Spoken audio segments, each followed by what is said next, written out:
Hello friends, இந்த வீடியோவில் நம்ம எதை பற்றி பார்க்க போகிறோம் அப்படின்னா, போன வீடியோவில் நம்ம மயானத்துக்கு போய் அவங்களோட வீடியோ எடுத்திருந்தோம். அவங்க சுவாரஸ்யமான தகவல்கள், இன்ட்ரெஸ்டிங்கான திகிலூட்டும் சம்பவங்கள் பற்றிலாம் சொன்னாங்க. அவங்களுடைய அன்றாட வாழ்க்கையை பற்றி சொன்னாங்க. அவங்க படுற கஷ்டத்தை பற்றியும் சொன்னாங்க.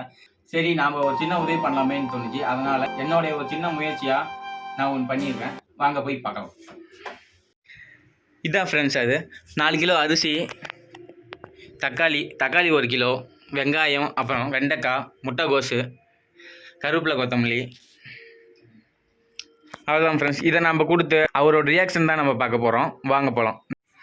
நம்ம வாங்கினதெல்லாம் ஒரு பையில் எடுத்து போட்டாச்சு. ஒரு சின்ன தகவல் என்ன அப்படின்னா, அந்த வீடியோவில் இருந்த 3 பேரில் ஒருத்தர் கூட இல்லையா, எல்லாம் வேலைக்கு போயிட்டாங்களாம்மா. அவங்களுடைய சொந்தக்காரங்க வராங்க, அப்படியே கொடுத்துருப்பா அப்படின்னாங்க. சரின்ட்டு அவர்கிட்ட கொடுக்க போயிட்டுருக்கோம். வாங்க போய் கொடுத்துட்டு வந்துடுவோம். அவர் ரிலேட்டிவ் வரேன்னு சொன்னார். அவருக்காக வெயிட் பண்ணிகிட்ருக்கோம். இவருடைய பையன்தான் இவர். ஏதோ என்னால் முடிஞ்ச ஒரு சின்ன உதவி. இந்த வீடியோ உங்களுக்கு பிடிச்சிருந்தா மறக்காமல் லைக் பண்ணி சப்ஸ்கிரைப் பண்ணி வச்சுக்கோங்க.